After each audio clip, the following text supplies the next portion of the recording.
So we're following those new inflation numbers this morning. The consumer price index rose, prices rose by 0.1% in August, with an 8.3% increase since 2021. Now, increases in home, food, and medical care, those costs saw the largest increases, while the cost of gasoline dropped actually by over 10%. For more on this, Javier David joins us now. He's a managing editor of business and markets at Axios. Welcome. Thanks. Good morning. Good to have you here. Your thoughts on the news? Good news, bad news. The good news is gas prices, which have been a substantial sort of burr in the side of a lot of consumers, have continued to fall. The last 2 to 3 months at least have featured a decline in gas prices.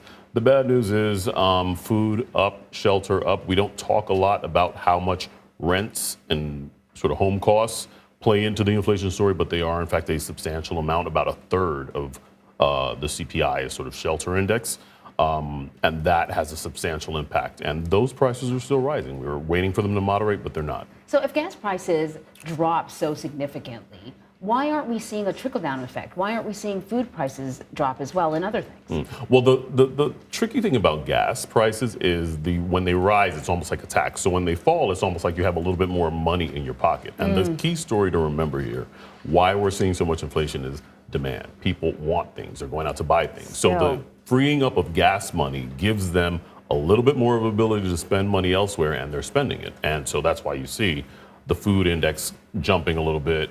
And something that none of us can control really, but medical care services also jumped about 0.8%. So it's good news on one hand, but definitely a substantial bit of bad news, and likely to keep the Fed hiking when they meet in a couple of weeks. That's what I just thought, because the whole idea behind hiking those interest rates is to sop up that money in the streets, so we cannot spend it, so we bring prices down. It's not working yet. Well, not yet, and the Fed is very, very committed to its goal of continuing to hike interest rates. We are likely to see about 75 basis points, which is almost a full percentage point when they were a hike. That's going to have an impact on the labor market. A big story here is the plentiful amount of jobs that are available, about 2 for every 1 person who's seeking one. The Fed wants to tamp that down, and it's going to create a little bit of pain for people that are, job seeking and are struggling to pay bills. That's great. Sometimes I listen to conversations like these, and I think you got to have a PhD in economics just to understand and interpret all this stuff. Javier, what do you say to people at home right now who may be like, okay, listen, I understand prices are up at, let's say, the supermarket. They're down at the gas station. But how does the average Joe fix this? It's hard because the best thing that you can do is just kind of like spend wisely, spend sort of within your means.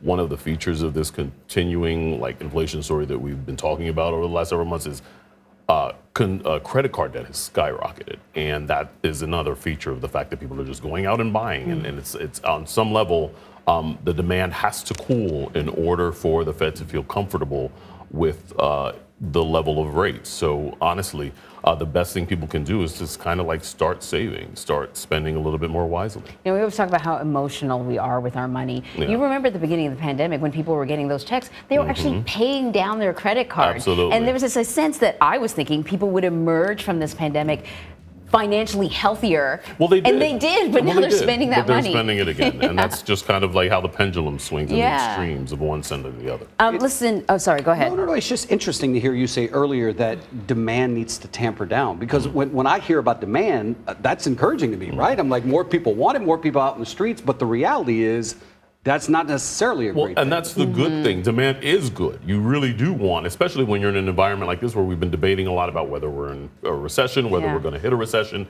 You actually want people out spending, because the U.S. economy is at least 2/3, about 70% consumer spending. So people have to spend, and they have to feel comfortable spending. But there's a but. Yeah. When you have inflation elevated this high and in a Federal Reserve that's sort of committed to hiking rates and keeping things a little bit sort of copacetic, it's difficult. Right. It means that we may all be facing an increase when it comes to our mortgages, to our credit card bills, all that sort of stuff. Hey, listen, I have to ask you about one more thing, which is kind of a big story that's bubbling up. The prospect of a possible strike when it comes to the railroads, which would be a major problem. And we're not talking about Amtrak, but Amtrak uses a lot of those rail lines, so it's going to have an impact on Amtrak too. Tell us what's going on and tell us just where things are right now. Yeah, you know, the supply chain is something that we've been discussing ad infinitum over the last year or so. Bottlenecks. This means that people that have been waiting for things they've been ordering and they've been waiting. We've seen a bit of alleviation in that, but a strike would definitely be a negative. It means that it's going to take a longer amount of time for people to ship things. It's just not good for the economy in this. Yeah, I think we're talking about a possible $2 billion a day. Yeah. That number was astounding to me. A day, David. That's what we're talking about with rail travel. And when we're talking a lot about labor costs and what people pay, like the whole issue of organized labor and what people are fighting to get higher wages, more compensation, that's inflationary. We don't need any help in that department, clearly. Sorry to be the bearer of bad news, but that's what it is. Javier, it's always great having you. Thanks. Great talking to you. Thank you. Thank you.